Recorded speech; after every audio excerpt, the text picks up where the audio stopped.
सांसदों के भारी हंगामे के बीच केंद्रीय मंत्री जितेंद्र सिंह ने पेपर लीक के खिलाफ संशोधन विधेयक पेश कर दिया है। स्पीकर ओम बिरला ने बिल पर सुझाव के लिए दोपहर 1 बजे तक का समय दिया है।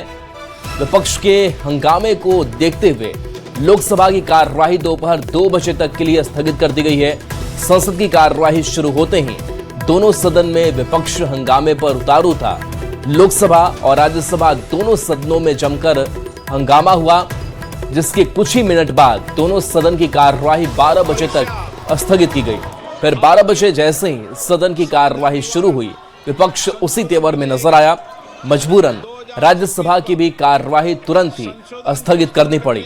लेकिन लोकसभा में हंगामे के बीच मंत्री जितेंद्र सिंह ने परीक्षा के पेपर लीक के खिलाफ बिल पेश किया, जिसे स्पीकर ने काफी महत्वपूर्ण बताया। फिलहाल दोनों सदन की कार्यवाही 2 बजे तक के लिए स्थगित की गई है।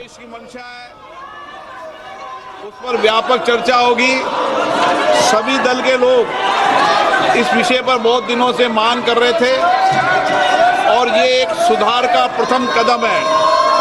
मैं सोचता हूं कि सदन पर इस पर चर्चा हो, सब अपने मत विचार व्यक्त करें, ताकि मत और विचार से हम किस तरीके से इस विधेयक के माध्यम से देश के अंदर परीक्षा प्रश्न लीक को रोकने का एक समुचित कदम उठा सकते हैं। इसलिए मेरा आप लोगों से आग्रह है, मैं आपको पर्याप्त समय दूंगा इस विषय पर। सदन की जितनी सहमति होगी उतना समय मैं आपको इस विधेयक पर चर्चा करने के लिए दूंगा। मेरा आपसे आग्रह है, ये महत्वपूर्ण विधेयक पर आप सदन का सहयोग करें और इस पर चर्चा करें। चर्चा करना चाहते हैं?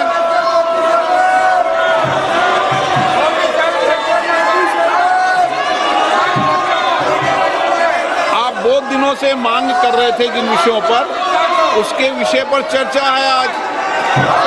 विधेयक है और विधेयक के अलावा भी आप जो जो सुझाव दोगे संसद के अंदर, निश्चित रूप से उन सुझावों पर सरकार अमल लाने का प्रयास करेगी। यही लोकतंत्र है, सबके मत सबके विचार आए। और लोकतंत्र की यही प्रक्रिया में मैं सदन से अपेक्षा करता हूं कि आप नारेबाजी तख्तियों की जगह चर्चा करें, संवाद करें, अपने मत और विचारों को रखें। आप नहीं चर्चा करना चाहते, सदन की